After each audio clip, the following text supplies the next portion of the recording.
Bonjour à tous. Le théâtre, c'est le sujet de cette émission de Parlons-en et plus précisément le théâtre d'avant-garde aujourd'hui en Chine. Nous allons discuter aujourd'hui avec deux invités, Sifan Shao, comédien et metteur en scène, et Mathias Lafolie, metteur en scène lui aussi. Bonjour Sifan Shao. Bonjour Jade. Et bonjour Mathias Lafolie. Bonjour. Merci d'être avec nous aujourd'hui. Je vais commencer par vous présenter à nos téléspectateurs. Alors, Sifan Shao, vous avez suivi une formation d'acteur en France, au cours Florent, et auprès de différents metteurs en scène. Vous avez parallèlement abordé la mise en scène. En 2009, vous avez effectué une tournée en Chine avec Fedo, etc. Cette année, vous avez monté une adaptation de Molière en chinois, la pièce Tout à fait raffinée, dont nous allons reparler dans quelques instants. Okay. Mathias Lafolie, vous êtes un metteur en scène franco-suédois, spécialiste du dramaturge suédois August Strindberg. Vous avez travaillé dans différents pays, la Suède, la France, la Russie, l'Inde et maintenant la Chine. Vous êtes depuis 2010 professeur à l'Académie centrale du théâtre de Pékin et vous avez monté, rien que pour cette année, 2 pièces dans des théâtres pékinois, dont l'une du répertoire classique chinois. Pour commencer, j'aimerais qu'on définisse ce que c'est que le théâtre chinois. On connaît bien l'opéra chinois partout dans le monde, mais le théâtre parlé, comme on le connaît nous en Occident, ça existe depuis longtemps en Chine? Je pense que ça a commencé début XXe siècle. Oui. Mais c'est effectivement le théâtre huatu, le théâtre parlé, et je pense basé sur un modèle occidental de théâtre. Donc ce genre de théâtre est assez récent en fait en Chine. Ça a commencé début 20e, mais surtout je pense ça a vraiment commencé à se développer et que les gens aiment aller au théâtre et puis il y a de plus en plus de choix au niveau théâtre. C'est vraiment assez récent. C'est je pense depuis les années 90 vraiment. Ouais. Je trouve que ça intéresse les jeunes aujourd'hui, le théâtre. Peut-être il y a 10 ans, c'était différent, je ne sais pas. Mais maintenant, il y a une sorte... je vois ça dans mes élèves à l'académie, il y a une sorte d'intérêt très, très profond, presque. Ouais. Mais quand même, le théâtre reste quelque chose de... ils pensent que c'est...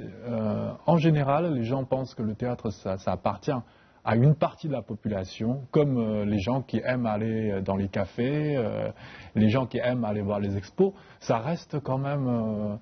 ça reste un peu confidentiel, un peu élitiste peut-être. Élitiste, malheureusement pour l'instant.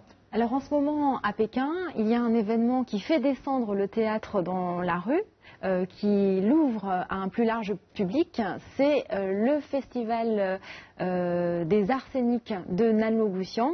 Je vous propose tout de suite de regarder une petite vidéo que nous avons préparée pour présenter ce festival.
Voilà, alors il y aura en tout 48 pièces, dont 34 créations.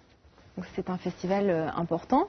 En quoi ce festival a-t-il permis de développer le théâtre à Pékin, selon vous?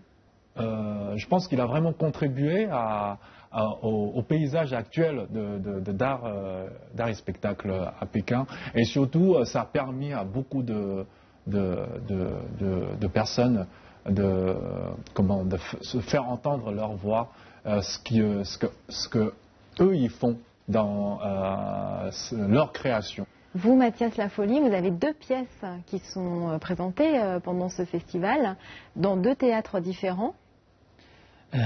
Oui, c'était l'Orage, aussi un autre théâtre qui est ouvert juste maintenant. Ça, c'était la deuxième production, l'Orage. Donc il y a quelque chose qui se passe à Pékin maintenant. Il y a des théâtres qui. Ce théâtre, le Goulot Théâtre, voilà. c'est ça? Goulot Situchang.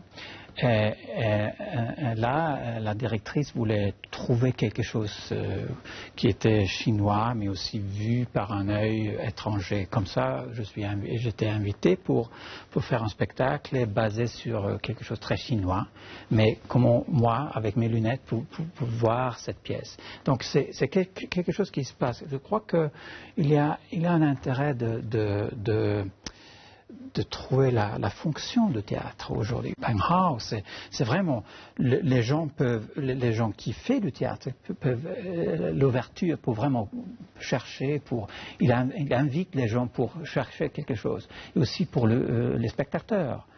Ça vient de côté là, c'est pas seulement les gens de théâtre, c'est aussi le public et la discussion après chaque spectacle. On discute après, on ouvre, c'était quoi ce qu'on a vu, c'était quoi les idées, et c'est vraiment un entretien entre le public et les acteurs, les metteurs en scène. Et ça, je trouve que c'est très intéressant. Il y a un vrai public pour le théâtre, oui, pour ce type de théâtre actuellement en Chine. Oui, c'est presque plein. Oui, j'ai vu, je suis allée vous voir vos pièces à tous les 2, c'était plein à chaque fois. Oui. Qu'est-ce qu'il cherche ce public? C'est quoi être humain? Je crois que trouver la contemporanéité de soi-même aujourd'hui, vivre à Pékin, c'est quoi? C'est quoi les thèmes qu'on doit parler? C'est quoi d'être être dans leur temps, vivre dans leur temps, oui, c'est ça? Oui, c'est ça, oui. Et ça, ce théâtre trouve les sujets très importants. Et donc, on a une base de discussion. C'est pas seulement quelque chose de très commercial, c'est quelque chose, on a besoin de dire qu'on voit la société, on réfléchit de ça, et on fait des choix. Et les choix, je crois que c'est quelque chose qui parle de notre temps. C'est ça. Alors justement, vous, Sifan Shao, vous avez adapté 2 pièces de Molière pour en faire une adaptation donc en chinois et en utilisant des éléments de la Chine contemporaine. Je ne dirais pas utiliser des éléments de la société actuelle, plus penser à la société dans laquelle on vit. Quand là, parce que les 2 pièces de Molière, je les ai retraduites. Et ensuite, j'en ai fait une adaptation. Et le texte que les comédiens ont dans la main, c'est la 9e version Donc j'ai beaucoup travaillé dessus. Pourquoi?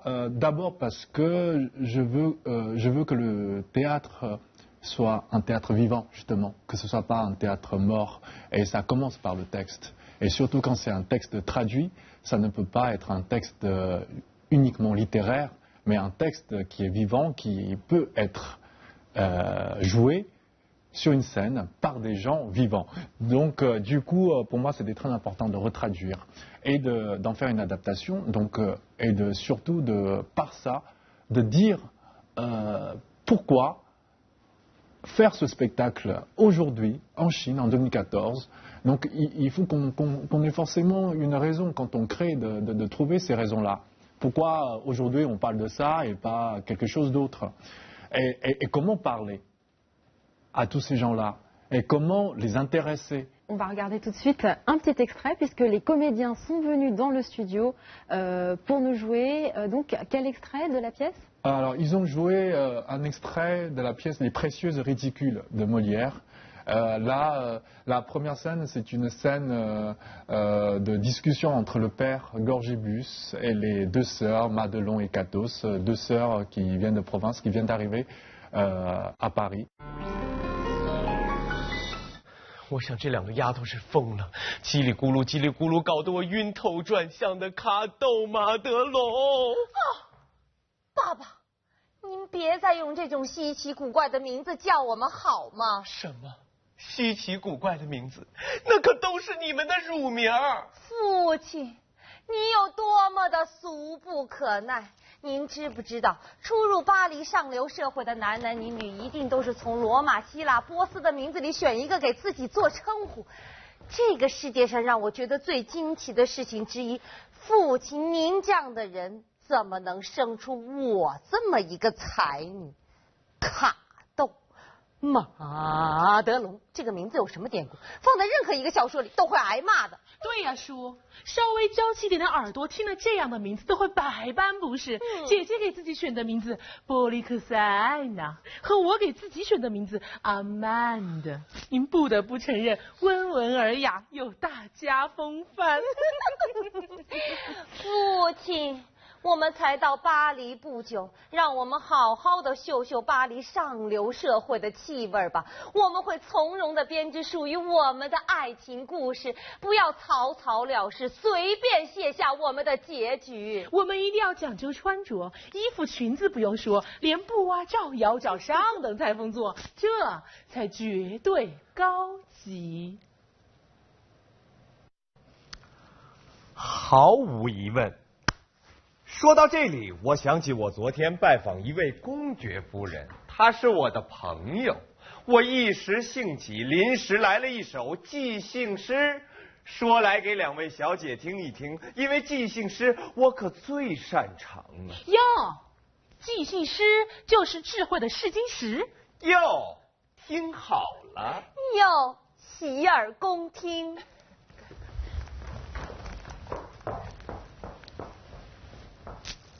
哎，当我毫无恶意的朝您看，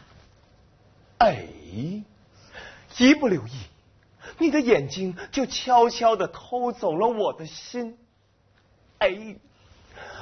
捉贼！啊，我的天！这才叫传世佳作呀！这传世传的不能再传。我写的东西毫不庸俗，有骑士的风度，绝对高级。毫无疑问，绝对高级。离庸俗差2000多里地呢，绝对高级。两位小姐觉得前头的非比寻常，好似一个人恍然大悟，惊魂未定，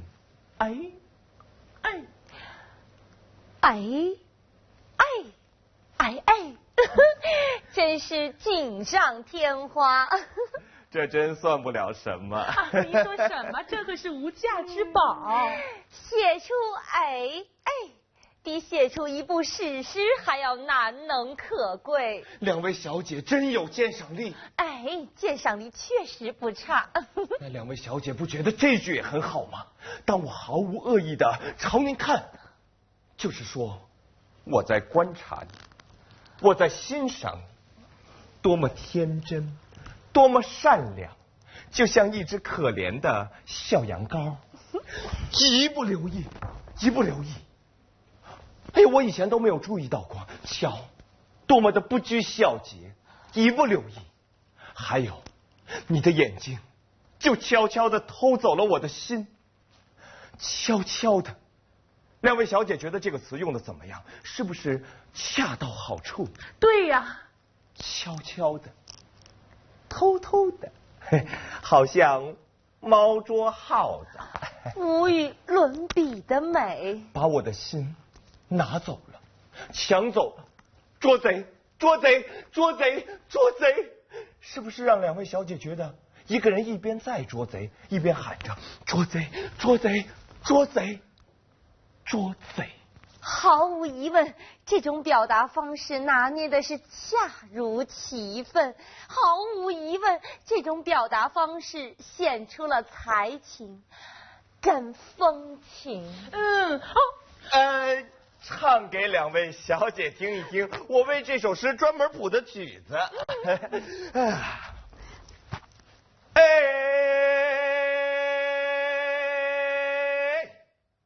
当我好恶意地朝您看，哎，一不留意，一不留意，你的眼睛就悄悄地偷走了我的心。哎，捉贼，捉贼，捉贼，捉贼。 Vous, Mathias, c'est plutôt la tragédie qui vous intéresse? C'est peut-être pas tragédique comme ça, mais je trouve que ces pièces, j'aime bien ces pièces. Donc vous parlez de Cao Yu. Oui, oui. La pièce Les oui. Je crois que, ouais. Et, pour moi, si je continue la discussion, je crois que c'est dans une façon c'est assez simple. Il faut faire quelque chose qui parle. Faut être honnête de soi-même. Qu'est-ce que c'est que ça?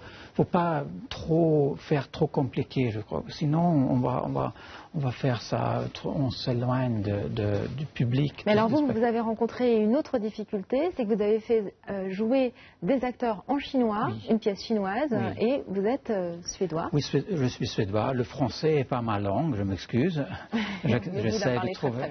Bon, mais donc c'est le suédois, et donc je travaille avec des acteurs chinois, et j'ai une traductrice qui m'a aidé, et je fais la mise en scène en anglais. Donc il y a beaucoup de niveaux à forcer, je veux dire. Mais cette pièce, il était écrit les années 1930. Et là, la tradition, c'est vraiment que l'histoire est très importante dans le théâtre chinois, je veux dire. L'histoire est très liée avec le texte. Et le texte, quand on le lisait, première fois, ça prenait 4h30. Et donc, c'était trop. Il fallait vraiment couper, adapter et tout ça. Mais c'est difficile si l'histoire est dans le texte. 60-70% de notre travail a été vraiment creusé de texte.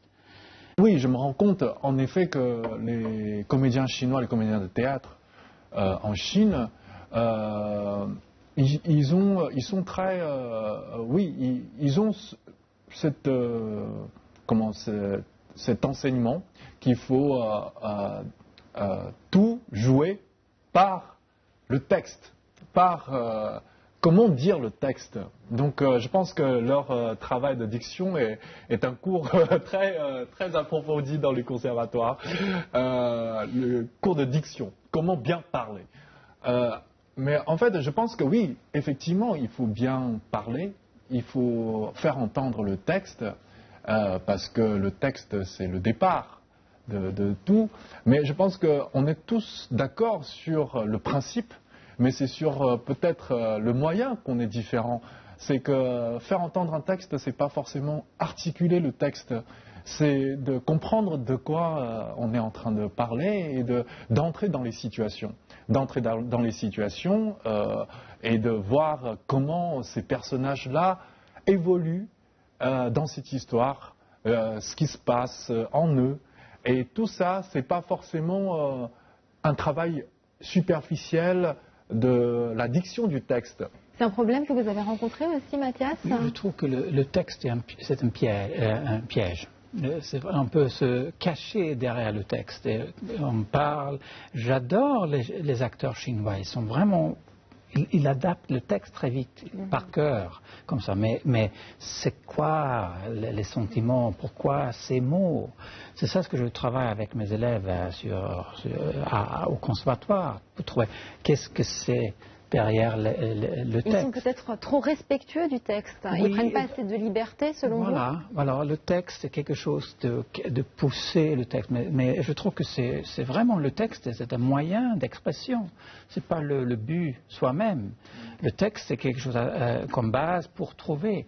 Mais si on ne trouve pas, si on arrête de chercher, si on accepte que le texte, et normalement, je vois ça. Alors il y a aussi quelque chose qui peut poser problème, c'est la place du rire dans les pièces. Vous avez réussi à faire rire le public chinois avec votre adaptation de Molière. Comment vous y êtes pris? Alors, en même temps, pour répondre à votre question et aussi pour continuer la discussion de Mathias, c'est que moi, tout de suite, ce que vous avez dit, par exemple, pour ces problèmes-là, effectivement, c'est ce qu'on voit souvent dans les répétitions, et que tout de suite, moi, en fait, quand on a démarré les répétitions, c'est vous êtes obligé de ne pas apprendre le texte. Vous êtes supplié de ne pas apprendre le texte. Donc, on a commencé par jouer toutes les scènes, plein de pièces différentes, étrangères, pour qu'on soit d'accord. C'est comme des instruments de musique, qu'on soit accordés, qu'on soit d'accord tous, comment parler, comment jouer. Et parce qu'on est un groupe. Quand on joue un spectacle, on est un groupe. Donc, on ne peut pas faire des solos. On peut pas. Moi, je joue comme ça parce que j'ai l'habitude de jouer comme ça. Je me mets en avant et que les autres ne jouent pas comme ça. Donc, d'abord, cet esprit de groupe, c'est intéressant de faire naître cet esprit-là. Et ensuite, ils ont commencé par jouer les pièces de Corneille, de Racine, de tragédie grecque, de Ionesco, pour qu'on soit d'accord que quand on joue, que ce soit une pièce étrangère ou une pièce chinoise, on joue une situation. Donc, on doit s'intéresser vraiment dans qu'est-ce qu'on est en train de faire et pas juste rester sur la surface qui est juste le texte et se cacher derrière ce texte. Et moi, pour Molière, c'est encore plus de défi parce que Molière, ça fait rire. Et tous les gens...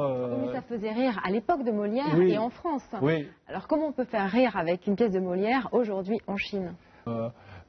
On a tout ce travail-là qu'on a fait pendant 2 mois, c'est avant tout un travail sur le corps. C'est le corps qui doit parler et on doit parler des situations. Et donc ces situations-là ne sont pas seulement exprimées par la voix ou par bien parler. C'est exprimé par cette situation-là, par le rapport, la relation entre ces personnages et aussi comment ces personnages-là réagissent ou l'interaction entre ces personnages-là. Et donc tout ça, ça passe partout, pas par les mots, ça passe par les regards, par le corps, partout. Et je pense que c'est comme dans la vie. Donc dans la vie, on n'est pas juste là et à se parler, on a plein de gestes et tout ça, pour moi, c'est un tout qui va intéresser les spectateurs qui comprennent le chinois ou pas, ou qui comprennent Molière ou pas, ou qui aient déjà lu Molière avant ou pas, au moins ils voient quelque chose qui est quelque chose de vivant, comme dans la vie. Et quand ils voient des choses qui leur rappellent que oui, dans la vie peut-être j'ai vécu ce détail-là, ou j'ai déjà vu des gens comme ça dans mon entourage, ça va leur tout de suite donner une espèce de familiarité avec l'histoire, avec les personnages. Et forcément, le rire est plus simple dans ce cas-là. Les sentiments qui sont exprimés dans la pièce de Cao Yu que vous avez montée récemment, Mathias, ne sont pas de l'ordre du rire? Non, peut-être pas, oui. Comment ça s'est passé avec les comédiens pour que vous compreniez la façon chinoise d'exprimer les sentiments et eux qui comprennent ce que vous vouliez? Qu'est-ce qui s'est passé à ce niveau-là? Je suis tout à fait d'accord, il faut trouver un langage commun. Pour aussi parler, on a même moi comme étant enceinte, on suit l'idée et tous on suit cette idée. Donc c'est pas quelqu'un qui c'est pas moi. Donc vraiment se trouver qu'est-ce qu'on veut dire. Et là, quand on a trouvé ça, c'est plus facile. Et là, peut-être de temps en temps, le rire, c'est ça, c'est bien, ça ouvre quelque chose. Peut-être pour une pièce comme L'Orage, c'est quelque chose, c'est pervers presque cette histoire. C'est inceste, c'est quelque chose caché, et ça, c'est une façon de le présenter comme une histoire très ancien grec, là, avec les... À la fin, c'est vraiment la catastrophe. Et comment on peut suivre cette catastrophe, c'est peut-être ça, voir les choix. Comment est-ce que les caractères font, qu'est-ce qu'il fait ici dans cette situation? Basé sur la situation, c'est aussi facile de voir, ils choisissent ça et pas ça. Et donc on peut suivre comme spectateur. C'est quelque chose qui engage les spectateurs. Pour moi, non. Chaque pièce a son univers particulier. Donc il faut être à l'écoute de ça. Et trouver la façon de communiquer ça avec l'ensemble, le groupe. C'est pas évident parce qu'on change beaucoup des acteurs. C'est aussi ces conditions de travailler. C'est très commercialisé. On n'a pas. Bien sûr, on voudra avoir un groupe quand on retravaille avec, mais donc il faut trouver une façon de vraiment trouver un univers assez vite et aussi discuter qu'est-ce qu'on veut de ça. Et là, c'est ça la beauté, je trouve. C'est un trajet aussi pour moi, c'est une aventure même. Il y a des metteurs en scène qui fait le planning et tout est prêt quand on commence, mais moi, je suis pas comme ça. C'est un peu cauchemar de temps en temps. Ça peut être comme ça, mais c'est très vivant dans une façon de. Maintenant, on a ce projet-là, Frédéric, et on est. C'est beaucoup de choses on ne sait pas du tout. Hein. Là aussi, vous vous lancez dans une expérience périlleuse. Oui, mais c'est une grande expérience. Ça. On va voir. Et en suédois et chinois? Oui, je vais parler suédois. Je vais jouer moi-même et je parle suédois parce que c'est ma langue. Donc je vais essayer de faire ça. Et là, je trouve qu'est-ce que ça donne si je donne cette base de communication. Et je trouve que les langues, c'est assez. On peut comprendre, même si on ne comprend pas. Oui. Ça, je suis tout à fait d'accord. D'ailleurs, je pense qu'un théâtre, quand il est réussi, c'est qu'il doit vraiment. Tout le monde peut l'apprécier. Et il n'y a pas de barrière de langue. Parce que. Parce que le théâtre, comme vous dites tout à l'heure, ça étudie l'humain et qu'on est tous des humains. Donc forcément, quand on est vraiment entré dans l'humain, au plus profond de cette humanité-là, alors tous les humains peuvent être touchés. Et il n'y a pas de problème de langue ou problème de culture. Et c'est ça que je trouve justement qui est beau, le théâtre. Et que c'est en tout cas ce théâtre-là que j'ai envie de faire. On peut vraiment parler des choses en riant.